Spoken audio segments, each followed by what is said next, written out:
Հակակոռուպցիոն դատարանի դատավոր Սարգիս Դադոյանի որոշմամբ երկրորդ նախագահ Ռոբերտ Քոչարյանը կալանավորվեց 2 ամսով։ Առողջական խնդիրների պատճառով նայես գիշեր հակակոռուպցիոն դատարանից տեղափոխվել էր հիվանդանոց։ Կալանքի հարցի քննությունը շարունակվել էր առանց նրա։ Օրվա երկրորդ կեսին սակայն արդեն 4-րդ անգամ կալանավորված Ռոբերտ Քոչարյանը Սուրբ Գրիգոր Լուսավորիչից տեղափոխվեց Երևան քրեակատարողական հիմնարկ, հանրությանն ավելի շատ հայտնի որպես KGB-ի բանդ։ Արդյոք Քոչարյանի առողջական վիճակը կայունացել է եւ դրա համար էլ նրան դուրս են գրել բժշկական կենտրոնից։ Փաստաբան Արամ Օրբելյանն ազատությանն ասաց, թե հաշվի առնելով մասնագետների հետ նախնական քննարկումները, Քոչարյանն առնվազն մի քանի օր պետք է շարունակական վերահսկողության տակ լիներ։ Ըստ փաստաբանի խոսքն ինչ-որ մի սուր հիվանդության մասին չէ, որն արդեն անցել է։ 2 շաբաթ առաջ 72-ամյա Քոչարյանը սրտի վիրահատություն է տարել եւ դրանից հետո 1 ամիսը համարվում է ռիսկային շրջան։ Իսկ ինչպես է պաշտոնաթող նախագահն արձագանքել իրեն 4-րդ անգամ կալանավորելու որոշմանը։ Անակնկալ չէր ճակերտավոր ասած, ցավում էր դատաիրավական համակարգի խնդրահարույց վիճակի հետ կապված։ Եթե նախորդ 3 անգամ Քոչարյանը կալանավորվել էր մարտի 1-ի արյունալի իրադարձությունների գործով,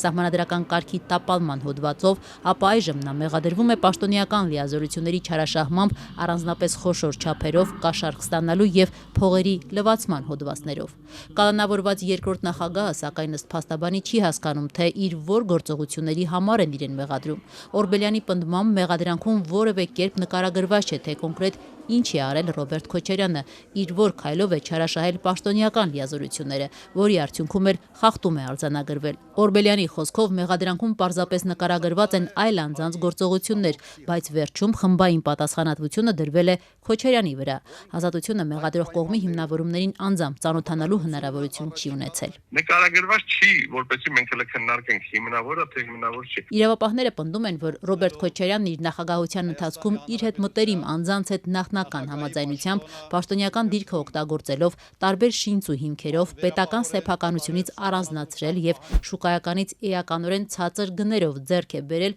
հասարակական եւ տնտեսական նշանակություն ունեցող մի շարք արժեքավոր գույքեր։ Այս գործի շրջանակում հիշատակվում են Play City-ն, Orange Fitness-ը, Piazza Grande-ն, Toyota-ն եւ այլ ընկերություններ։ Դրանք իրավապահները կապարակնքել են ու փակել։ Քոչարյանները 2018-ից անցնում են ապօրինի գույքի բռնագանձման գործով։ Հակակոռուպցիոն դատարանում այս գործը քննվում է դեռ 2023 թվականից։ Վերջնական որոշում սակայն չկա։ Այսինքն ըստ փաստաբանի Ռոբերտ Քոչարյանին կալանավորելու իմաստ չկար։ Եթե խոսվում է 18 թվականից քննվող գործի մասին, ապա ինչպես կարող էր 8 տարի անց Ռոբերտ Քոչարյանը խոչընդոտել այդ գործի քննությանը, ինչի հիմնավորմամբ էլ նրան կալանավորել են։ Կալանքը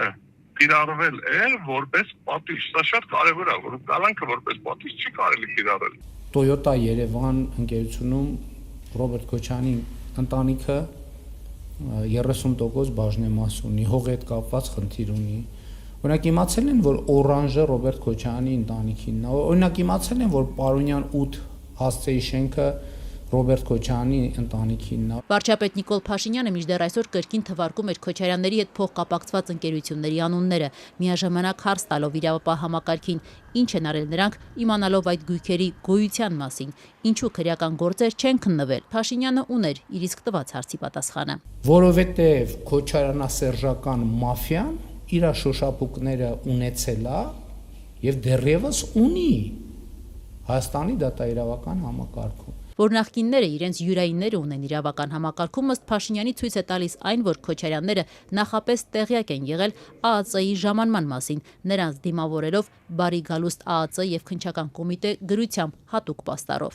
Ռոբերտ Քոչարյանի առանձնատնից այդ օրը ընդդիմադիր պատգամավոր Ագնեսա Խամոյանն էր տեսանյութ հրապարակել գրելով. «Երբ գիտես, որ վաղ թե ուշ գալու են, նախագահ Քոչարյանի թոռները այսպես են առավոտյան դիմավորել ԱԱԾ Ալֆային եւ քննիչներին»։ Ո՞վ է քշերվա կեսին կամ չգիտեմ նախորդ օրը կամ չգիտեմ զանգում Ռոբերտ Քոչարյանն ասում, որ գիտես ինչ գալու են ձեր տուն խոզակցության։ Գտնելու ենք այդ ուտեշկա տվողներին եւ ես չեմ նախանձում, թե նրանց հետ ինչա տեղի ունենալու։ Եթե տանուններն ու ապացույցները չեղավ, ես ուղիղ ասում եմ իրավապահ համակարգի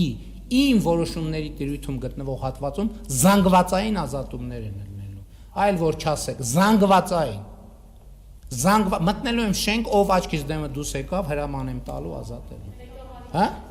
Սպառնում եմ, ահա որ սաստիկ ձևի սպառնում եմ։ Շնորհակալություն հայտնելով դատաիրավական համակարգին վերջին գործողությունների համար, Փաշինյանը կրկնեց իր նախորդ զգուշացումներից մեկը. նախկինները առաջիկայում ապրելու են իրենց թոշակով, քանի որ ապօրինի ձեռք բերված գույքը վերադարձնելու են ժողովրդին։ Եվ Ռոբերտ Քոչարյանը, եւ Գագիկ Ծառուկյանը, եւ Սերժ Սարգսյանը